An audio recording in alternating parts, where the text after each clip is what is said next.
오늘은 요한일서 2장 7절에서 11절 말씀, 요한일서 2장 7절에서 11절 말씀을 보겠습니다.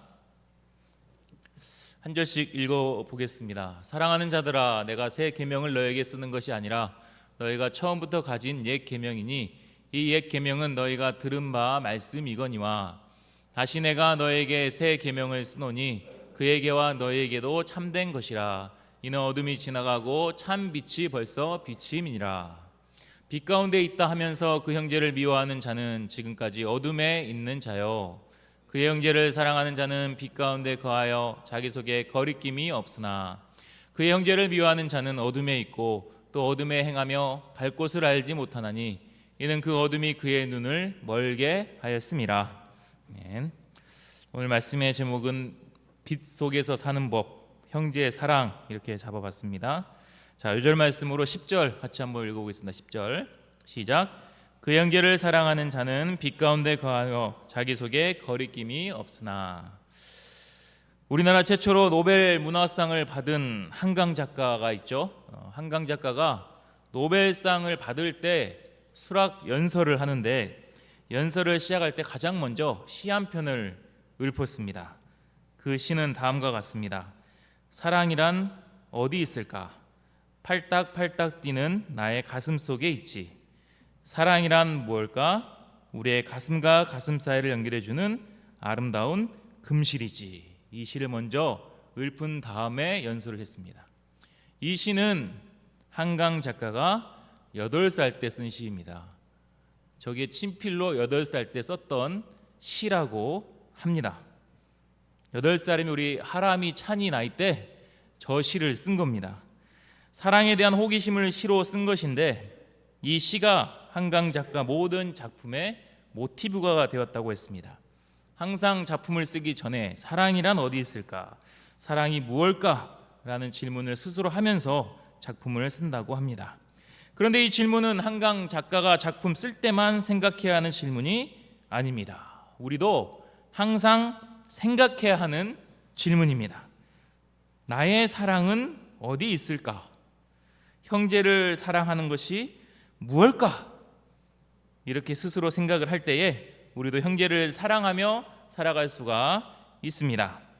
오늘 말씀에서 사도 요한은 형제를 미워하지 말고 사랑하라고 권면합니다. 그 사랑이 우리를 빛 가운데로 인도한다고 가르쳐 줍니다. 우리가 오늘 말씀 잘 듣고 우리 마음에 있는 미움을 먼저 제거해야겠습니다.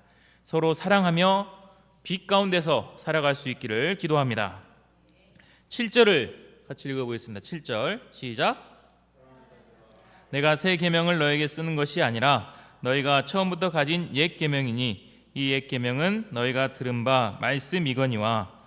사도 요한은 성도들을 사랑하는 자들아 이렇게 부르고 있습니다. 성도들을 사랑하기 때문에 사랑하는 자들아 이렇게 불렀습니다. 그리고 이 말 안에는 하나님의 사랑도 담겨 있습니다. 사랑하는 자들아, 이 말을 헬라어로 보니 아가페토이라고 되어 있었습니다. 아가페토이는 하나님의 사랑을 받은 자들이란 뜻입니다. 요한은 성도들에게 하나님의 깊은 사랑 안에 있는 여러분 이렇게 말을 하며 시작하는 것입니다. 우리 여러분들에게 하는 말은 똑같습니다. 하나님의 깊은 사랑을 받은 여러분 이렇게 말씀을 시작하는 것입니다. 왜 이렇게 인사를 하는 것입니까? 하나님께서 나에게 베푸신 그 사랑을 먼저 알도록 하기 위함입니다. 형제를 사랑하는 것의 시작은 바로 하나님이 나를 얼마나 사랑하셨는지 그것을 아는 것에서 시작하기 때문입니다. 하나님이 나를 얼마나 사랑하십니까? 우리 요한복음 3장 16절 힘차게 한번 읽어볼까요? 시작. 하나님이 세상을 이처럼 사랑하사 독생자를 주셨으니 이는 그를 믿는 자마다 멸망하지 않고 영생을 얻게 하려 하심이라. 하나님이 세상을 이처럼 사랑하사, 하나님이 나를 너무 사랑하셔서 자신의 독생자를 내어 주셨습니다. 로마서 5장 8절도 읽습니다. 시작. 우리가 아직 죄인 되었을 때에 그리스도께서 우리를 위하여 죽으심으로 하나님께서 우리에 대한 자기의 사랑을 확증하셨느니라. 우리에게 보내주신 독생자 예수 그리스도를 나를 위하여 죽게 하심으로 하나님께서 나를 얼마나 사랑하시는지를 친히 보여주셨습니다. 우리는 이런 하나님의 사랑을 받은 자들입니다. 믿으십니까? 우린 이 사랑을 받은 자들입니다. 그 사랑 안에서 살아가고 있습니다. 오늘 말씀인 8절 하반절에서도 이렇게 말씀합니다. 이는 어둠이 지나가고 참 빛이 벌써 비침이니라 라고 하고 있습니다. 우리에게 이미 참 빛이 비춰졌습니다. 참 빛이 누구입니까? 우리가 성탄 때마다 부르는 찬양 있잖아요, 그죠? 한번 불러볼까요? 참빛 곧 세상에 와서 각 사람에게 비추는 빛, 그 안에 생명이 있으니 이 생명은 사람들의 빛이라. 참 빛, 세상에 온 빛, 바로 예수 그리스도입니다. 참빛 대신 예수님께서 우리의 모든 어둠을 몰아내고 생명의 빛을 비추어 주셨습니다. 이렇게 하나님의 사랑을 받고 참빛이 비추어진 우리에게 오늘 주시는 계명이 무엇입니까? 자, 8절 상반절을 같이 읽겠습니다. 시작. 다시 내가 너에게 새 계명을 쓰노니 그에게와 너에게도 참된 것이라. 사도 요한은 다시 새 계명을 써서 보냅니다. 이 새 계명이 무엇입니까? 요한복음 13장 34절을 같이 읽겠습니다. 시작. 새 계명을 너에게 주노니 서로 사랑하라. 내가 너희를 사랑한 것 같이 너희도 서로 사랑하라. 새 계명은 서로 사랑하라는 주님의 말씀입니다. 사도 요한은 요한복음에서 이미 이 계명에 대해서 썼었습니다. 그리고 요한 1서에서 다시 이 계명에 대하여 말하고 있습니다. 왜 다시 쓰는 것입니까? 7절 하반절을 보면 너희가 처음부터 가진 옛 계명이니 이 옛 계명은 너희가 들은 바 말씀이거니와 라고 했습니다. 이미 그들이 들은 말씀입니다. 이미 알고 있는 계명입니다. 그런데 그 계명이 옛 계명이 되었습니다. 예전에는 진리로 여겼습니다. 그렇게 사랑하는 것이 중요한 것임을 알았습니다. 그런데 그 사랑이 식었습니다. 더 이상 지켜야 할 진리로 보이지가 않았습니다. 형제가 서로 사랑해야 하는데 사랑보다 미움이 더 커졌습니다. 허물이 보이고 정죄하며 판단하는 마음이 더 앞섰습니다. 그래서 사도 요한은 다시 새 계명을 쓴다라고 말합니다. 옛 것으로 여기지 말고 새 것으로 여기라는 것입니다. 예전에 뜨겁게 사랑했다는 것에 자족하지 말고 지금 뜨겁게 형제를 사랑하라는 것입니다. 예수님은 내가 너희를 사랑한 것 같이 너희도 서로 사랑하라 이렇게 말씀하셨습니다. 예수님의 나를 향한 사랑은 현재 진행형입니다. 예전에 한 번 나를 사랑해 주시고 끝난 것이 아닙니다. 지금도 여전히 우리를 사랑하십니다. 그렇다면 우리도 어떻게 해야 합니까? 지금 우리도 형제를 사랑하고 또 서로 사랑해야 하는 것입니다. 9절을 읽겠습니다. 9절 시작. 빛 가운데 있다 하면서 그 형제를 미워하는 자는 지금까지 어둠에 있는 자요. 자, 우리가 빛 가운데 있다, 예수님을 만났다고 하면서도 형제를 미워하고 있다면 아직도 어둠에서 빠져나오지 못한 것입니다. 실제로 누군가를 미워하는 마음이 생기면 마음이 어두워집니다. 표정도 어둡고 생각도 어두워지고 말도 부정적인 말을 많이 합니다. 나도 모르는 사이에 이 어둠의 영에 사로잡히는 것입니다. 11절도 같이 읽겠습니다. 11절 시작. 그 형제를 미워하는 자는 어둠에 있고 또 어둠에 행하며 갈 곳을 알지 못하나니 이는 그 어둠이 그의 눈을 멀게 하였음이라. 형제를 미워하면 어둠이 눈을 멀게 합니다. 분별력을 상실하게 되는 것입니다. 사무엘서에 나오는 사울을 보면 우리는 잘 알 수 있습니다. 사울이 처음에 왕으로 세움받을 때는 겸손하고 훌륭한 왕이었습니다. 그런데 다윗이 나타나서 골리앗을 이기고 자기보다 더 인기를 얻게 되자 다윗을 향한 시기심이 생겼습니다. 그 시기심이 점점 발전하여서 미움이 되었습니다. 다윗을 미워하자 어둠의 영이 사울의 눈을 멀게 하였습니다. 자신을 위해 수금을 타고 있는 다윗에게 창을 던집니다. 그 후로는 모든 국사를 다 제쳐두고 오로지 다윗을 잡는 것에만 모든 힘을 다합니다. 아들 요나단이 다윗을 변호하니까 불같이 막 이렇게 화를 내면서 말합니다. 패역무도한 계집의 소생아, 막 이렇게 말을 해요. 아버지가 아들에게 어떻게 이런 말을 할 수가 있습니까? 정상적인 아버지라면 결코 할 수 없는 말입니다. 미움의 영에 사로잡혔을 때에 점점 정신도 이상해져 갔습니다.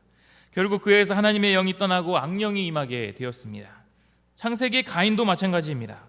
동생 아벨을 향한 미움이 생기니까 그 어둠이 눈을 멀게 하여 동생을 죽이고 말았습니다. 뉴스에 나오는 극악무도한 살인자들도 누군가를 미워해서 미워하는 마음에서 죄가 시작된 것을 우리는 많이 볼 수가 있었습니다. 미움의 싹이 자라서 결국 사람을 해치게 되는 것입니다. 그만큼 미움의 세력은 무섭습니다. 저는 어제 사라 미숙 사모님들과 나주에 있는 한 형제를 만나기 위해서 갔습니다. 전날 분명히 만나기로 약속을 하였기 때문에 다른 일들 약속을 다 제쳐두고 그 형제를 만나러 갔습니다. 그런데 그 형제는 약속된 시간에 나오질 않았습니다. 전화를 하니까 그제서야 막 보광이 잡혔다고 말을 하는데 그 말도 신빙성이 느껴지지가 않았습니다. 이번이 처음이 아니었고 예전에 쾰른의 김요셉 선교사님 왔을 때에도 함께 만나기로 약속한 후에 나오지 않은 적이 있었기 때문에 어제는 정말 마음에서 화가 많이 났습니다. 그 형제를 향한 미움의 감정이 생겼습니다. 미움의 감정이 생기니까 그 형제가 그동안 했던 행동들, 모습들도 부정적으로 보였습니다. 미움의 감정이 생기니까 집에서 동역자에게도 부정적인 말만 하였습니다. 얼굴도 오늘 점심까지 인상을 쓰고 있어가지고 동역자가 왜 이렇게 화가 나 있냐고 말을 할 정도였습니다. 이를 볼 때 형제를 미워하는 것은 간단한 감정의 문제가 아닙니다. 우리는 빛 속에 거해야 하는데 우리를 어둠으로 몰아넣는 무서운 것입니다. 어둠 속에서 눈이 멀게 되면 스스로 컨트롤이 되지 않아 무서운 결과가 나타날 수도 있습니다. 그러므로 우리는 어떻게 해야 합니까? 10절을 읽겠습니다. 10절 시작. 그의 형제를 사랑하는 자는 빛 가운데 거하여 자기 속에 거리낌이 없으나 우리는 형제를 사랑해야 합니다. 형제를 사랑하는 자는 빛 가운데 거합니다. 자기 속에 거리낌이 없습니다. 나를 걸려 넘어지게 하는 것이 없다는 것입니다. 내 마음을 불편하게 하는 것이 없다는 것입니다. 그런데 어떻게 형제를 사랑할 수가 있습니까? 형제의 모습만 보고는 사랑할 수가 없습니다. 형제가 나를 기분 좋게 해주거나 나의 요구에 만족을 해 주어야지 사랑하는 것도 아닙니다. 오늘 말씀 보면은 사랑과 빛을 연결해서 계속 말하고 있습니다. 우리에게 참 빛이 비춰졌다 이렇게 또 말을 합니다. 우리가 먼저 그 빛을 받았기 때문에 형제를 사랑할 수 있습니다. 우리에게 지금도 그 빛이 비춰지고 있기 때문에 그 빛이 반사되어 형제를 사랑할 수가 있습니다. 우리가 처음 센터에 왔을 때 가장 먼저 느낀 게 뭡니까? 뭘 가장 먼저 느꼈어요? 네? 밝음. 네? 밝음을 가장 먼저 느꼈잖아요. 내가 자란 환경이나 세상, 주위 사람들은 어두운데 이곳에 있는 분들은 얼굴이 해같이 밝았습니다. 그리고 나를 향한 사랑, 이 사랑을 느꼈잖아요.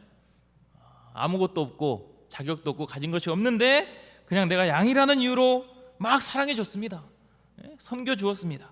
그 사랑이 차가운 우리의 마음을 녹였습니다. 이미 빛을 받은 분들의 빛을 받았을 때에 우리 안에도 누군가를 사랑할 수 있는 힘이 생겨났습니다. 사랑과 빛은 하나입니다. 사랑하면 빛이 납니다. 그래서 사랑이 충만한 분들의 얼굴을 보면 빛이 납니다. 말도 따뜻하게 하고 모든 사람을 품고 영접하고 긍정적으로 생각하고 범사에 감사합니다. 애써 웃으려고 하지 마세요. 뭐 갑자기 막 웃네요. 네, 안 그래도 빛이 납니다. 상대방의 단점보다 장점을 보고 먼저 적극적으로 칭찬을 합니다. 허물이 있어도 죄가 있어도 먼저 쉽게 정죄하고 판단하지 않습니다. 베드로전서 4장 8절입니다. 무엇보다도 뜨겁게 서로 사랑할지니 사랑은 허다한 죄를 덮느니라. 우리가 사랑하게 되면 형제의 허물이나 허다한 죄까지도 덮어줄 수가 있습니다. 우리도 서로 함께 동역하고 섬기다 보면은 원치 않게 상처를 주고받기도 합니다. 때로는 아주 뜨겁게 사랑했다가 때로는 또 무섭게 미워하기도 합니다. 사소한 말 한마디에, 행동 하나에 상처받고 또 서로 미워합니다. 그 미움이 쌓여서 벽이 되고 결국 어색해지는 사이가 되기도 합니다. 그러면 내 마음 한켠에는 계속 그게 짐으로 남아 있습니다. 불편하고 힘이 듭니다. 화해하고 서로 좋아지면 좋겠다는 생각이 들어도 그게 쉽게 되지가 않습니다. 의외로 한번 다투고 나면 굉장히 오랫동안 불편한 관계가 이어집니다. 지난 수요 예배 때 나바알 목자님이 이렇게 말했잖아요. 동역이 순교보다 힘들다, 이렇게 말을 했습니다. 그만큼 동역하는 것은 쉽지가 않습니다. 서로 사랑하는 것이 자연스럽게 된다는 것이 아닙니다. 그러므로 어떻게 해야 합니까? 이것도 노력해야 합니다. 에리히 프롬이라는 심리학자는 사랑의 기술이라는 책에서 사람이 음악이나 체육, 외국어를 배우듯이 사랑도 배워야 한다, 이렇게 말을 했어요. 사랑도 배우는 것이다라고 말했습니다. 이 사랑을 어디서 우리는 배워야 합니까? 예수님에게서 배워야 합니다. 예수님은 제자들을 앉혀놓고 무작정 서로 사랑해라 이렇게 명령만 하지 않으셨습니다. 실제로 제자들의 발을 씻겨주시며 사랑의 본을 보여주셨습니다. 내가 너희를 사랑한 것 같이 너희도 서로 사랑하라, 이렇게 말씀하신 것은 예수님이 먼저 사랑하신 것을 잘 보고 배우라는 것입니다. 지난 주일 JBF 예배에서 윤요수아 목자님이 10계명 두 번째 파트 이웃 사랑에 대해서 말씀을 전했습니다. 우리가 어떻게 서로 사랑할 수 있는지 말씀을 전하면서 요한복음 13장 말씀을 인용을 했습니다. 예수님께서 제자들의 발을 씻겨주시고 서로 사랑하라는 말씀을 주셨듯이 우리도 서로의 발을 씻어주며 서로 사랑해야 합니다, 이렇게 말씀을 전했어요. 그리고는 바로 무엇을 했는지 아십니까? 세족식을 바로 했습니다. 저렇게 세족식을 바로 했어요. 말씀을 우리는 실천해야 된다며 그 자리에서 실제로 세족식을 시행하였습니다. 저는 예배 중에 저렇게 세족식을 하는 경우는 처음 봤습니다. 하지만 세족식을 실제로 하면서 아이들은 진짜 예수님이 이런 마음으로 발을 닦아주셨겠구나, 또 이게 진정한 사랑이구나, 이런 것들을 직접 배울 수가 있었습니다. 이처럼 우리도 예수님의 사랑을 배워야 합니다. 배워야지 형제를 사랑할 수가 있습니다. 주님이 우리에게 바라시는 것은 정말 서로 사랑하는 것입니다. 형제를 사랑하는 것입니다.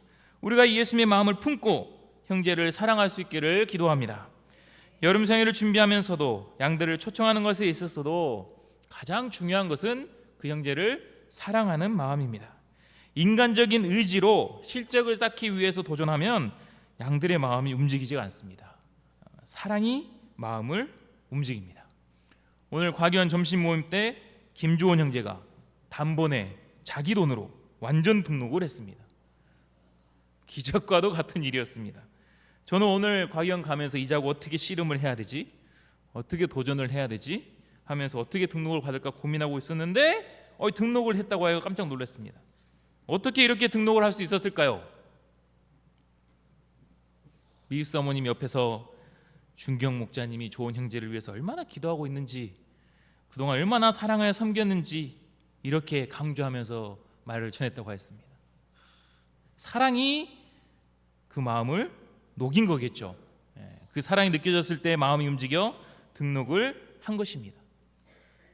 저는 가면서 오늘 등록 안 하면 윽박을 지르고 인상을 쓰고 때려서라도 등록을, 네가 그러고도 인간이냐 이렇게 받으려고 했는데 그렇게 해서는 절대 등록을 안 했을 것입니다. 형제를 사랑하는 것이 그 마음을 움직입니다. 그 사랑을 통하여 참빛 되신 예수님이 전해지기 때문입니다. 저도 말씀을 통해 쉽게 누군가를 미워하고 정죄했던 것을 회개하게 됩니다. 솔직히 어제부터 마음 한켠에 미움이 있어가지고 메시지가 잘 써지지가 않았습니다. 내가 본이 되지 못하는데 어떻게 사랑의 메시지를 쓸 수 있는가 고민만 하였습니다. 그래서 하나님이 오늘 말씀을 주신 것 같습니다. 회개하고 다시 형제를 사랑하도록 도우시는 손길을 느끼게 됩니다.